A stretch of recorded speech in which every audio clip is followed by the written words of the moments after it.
Hello guys, welcome back to the Huevember Color Challenge. Starting off as always with that photosensitivity warning. If you are sensitive to flashing lights and moving images, the canvas to the right hand side of the screen is going to be stationary, whereas the one to the left is going to be flashing around a lot.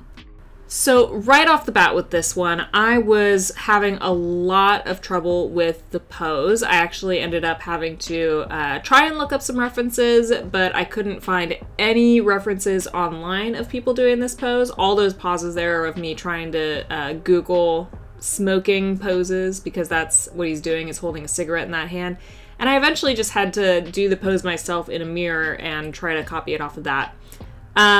It went okay. I'm still not quite pleased with it. It's just not what I was envisioning for this picture, but it is definitely better than what I started off with. Always, always, always use references when you start struggling. And honestly, use references in general. I don't use them nearly enough.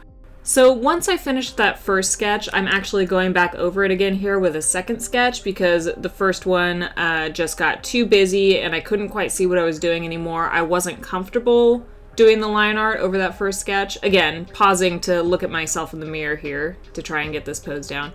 So that's why I'm doing this second sketch over the top of it, to give me a little more of a defined form for the line art portion. And right there is where I failed to use reference once again. I'm so bad about it. I really need to use them way more often, and I highly, highly suggest everyone uses references when they're drawing. But that belly did not turn out very anatomically correct, and I had to go back in and change it later once I had finished with the line art. Use references. Just use them. They're great. So this character, I haven't even talked about the character yet. So the Huevember color for today, we went back to blue purple, and this character is Warren. He is the last member of that really flip-floppy universe with Jameson, Amelia, and Joan, the one that I just can't nail down a solid storyline for because I've changed it so many times.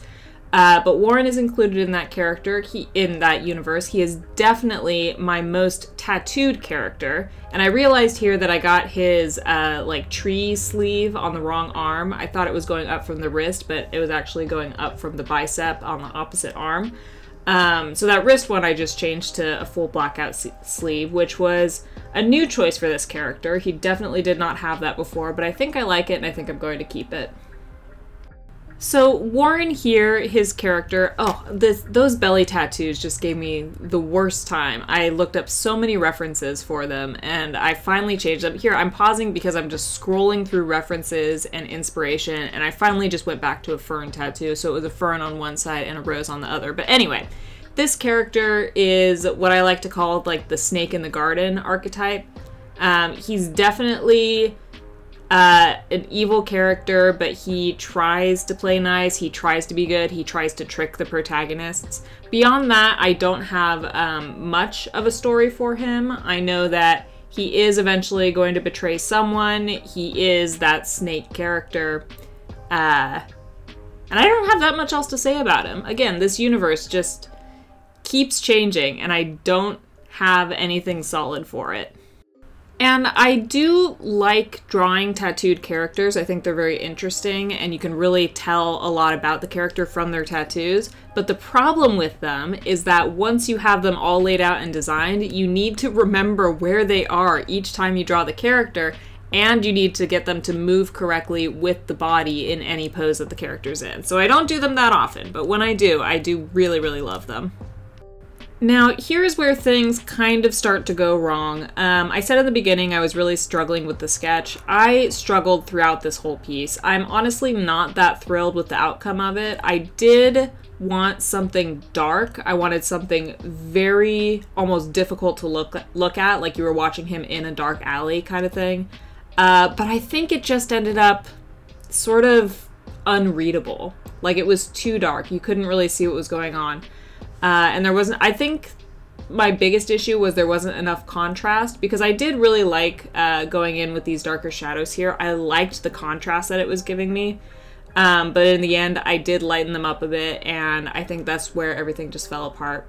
Here I had to go back in and redo the line art on the belly because the anatomy wasn't quite right. Had I used references earlier, I wouldn't have had that problem. I think my favorite thing about the lighting of this character is I included that little bit of yellow light on one side and then the orange light on the other to kind of mimic the glow of that cigarette, but that's about it. I wasn't super thrilled with how this piece turned out. It's just too dark and too uninviting for me. But that is my Huevember Day 25 piece, a good lesson in we don't always get it right. Sometimes we make mistakes and sometimes we don't like the outcome of what we've done. But tomorrow we are going back to purple, and if you do want to see that video right now, you can find it on my Patreon under the Video Star tier, along with tons of other early access and exclusive content. Other than that, if you would like to follow me on my art journey, you can find me on TikTok and Instagram, and make sure you subscribe to this channel so you can find your way back here for tomorrow's video. Bye!